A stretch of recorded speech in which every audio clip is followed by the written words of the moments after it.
Sejak awal Jokowi memerintah, salah satu fokus utamanya adalah memberantas mafia migas. Dibanding mafia lain di Indonesia, mafia migaslah yang paling sulit dilawan. Kenapa? Karena di sana melibatkan uang yang sangat besar dan pejabat, termasuk juga elit partai. Mau tahu keuntungan mafia migas? Oke, kita hitung dulu ya. Dalam sehari, Indonesia mengimpor minyak dari negara lain sebanyak 800.000 barel. Impor ini dikuasai oleh para mafia yang menjadi maklar dan mereka mendapat keuntungan sebesar 2 sampai 3 dolar per barel per hari.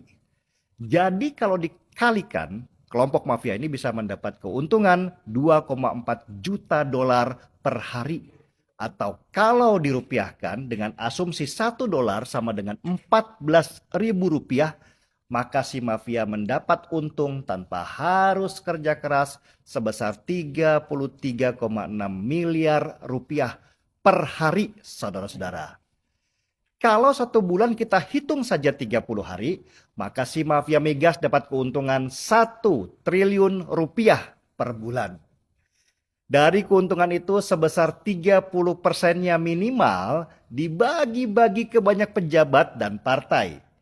Ini yang menjadikan si mafia migas kuat sekali. Siapapun yang mau menghancurkan mereka akan dihancurkan dulu dengan lobi-lobi politik. Jadi paham kan kenapa mereka pengen sekali Jokowi tidak jadi presiden? Kalau bisa, kudeta pun akan mereka lakukan, asal bisa terus berkuasa.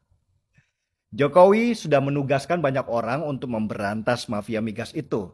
Tapi orang-orang itu ternyata ikut bermain juga. Lagian siapa sih orang yang tidak hijau matanya kalau dikasih gaji miliaran rupiah per bulan? Inilah yang membuat Jokowi susah dan marah-marah. Sudah sejak 2014 dia memerintahkan basmi mafia migas. Tapi mafianya nggak mati, cuman ganti baju saja. Jokowi tidak mudah melawan sistem yang sudah dibangun si mafia bertahun-tahun lamanya. Salah satu mafia migas yang sudah berhasil dibasmi adalah Petral. Dulu impor minyak kita selalu lewat Petral. Sesudah dibubarkan, mafianya malah menyebar dan terbagi dalam beberapa kelompok yang sama kuatnya. Dan percaya atau tidak, orangnya ya itu saja. Itulah kenapa kita tidak pernah berhasil membangun kilang pengolahan minyak di negeri ini. Kalau kilang sudah berhasil dibangun, maka impor minyak pasti akan turun. Kalau turun, maka keuntungan mafia juga turun. Ini yang tidak dimaui oleh mereka. Karena itu mereka melakukan banyak hal. Mulai dari menyuap para pejabat supaya izin pembangunan kilang tidak keluar, sampai menakut-nakuti negara produsen yang mau investasi kilang di sini supaya jangan pernah mau jadi antek Jokowi.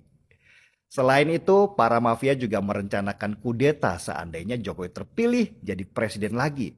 Dan kita lihat percobaan kudeta pasca pemilu 2019 lalu itu ada campur tangan dan dana dari para mafia migas dengan mengerahkan para kadrun-kadrun yang budiman untuk demo besar-besaran.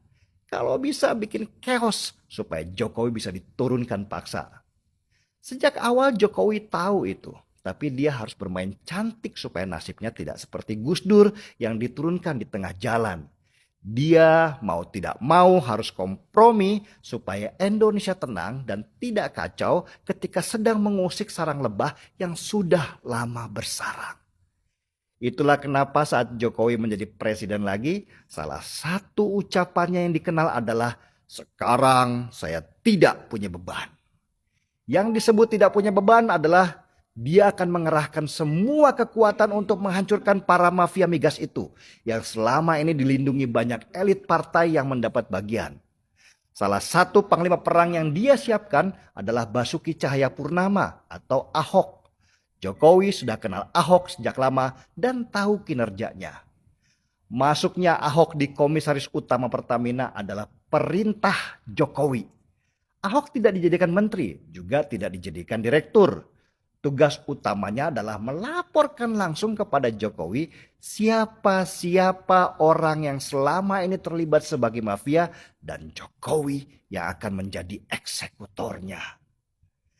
Pertanyaannya, Mampukah Ahok menjadi panglima perangnya Jokowi? Kita lihat jawabannya nanti. Dia sedang bekerja sekarang. Masuknya Ahok sebagai komisaris utama juga mengemban misi Jokowi, yaitu supaya program pencampuran 30% minyak sawit dengan minyak mentah atau yang dikenal dengan nama program B30 berhasil. Program B30 kalau berhasil akan menurunkan banyak impor minyak mentah dari luar. Dan itu berarti menggerus keuntungan para mafia. Jokowi bahkan berencana meningkatkan program itu sampai jadi B90 atau 90% minyak sawit. Program mengganti minyak mentah dengan minyak sawit ini tentu mendapat perlawanan keras. Para mafia migas membayar banyak orang untuk menyerang Jokowi dengan menyebarkan isu lingkungan. Jadi kalau ada SJW-SJW yang sibuk dengan isu lingkungan, kita tahu dari mana isu itu mereka dapatkan.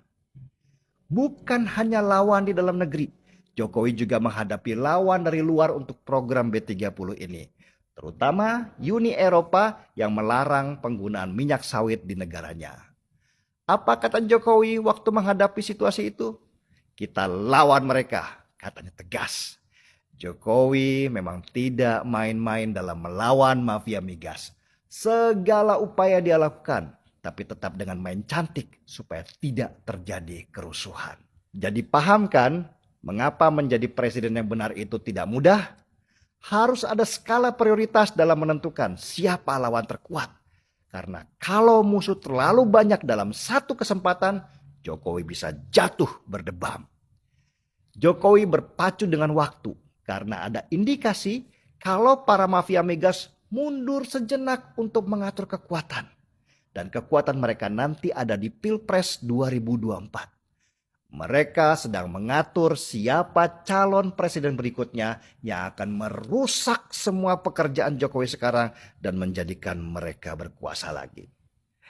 Saya tahu siapa calon presiden yang sedang dipersiapkan.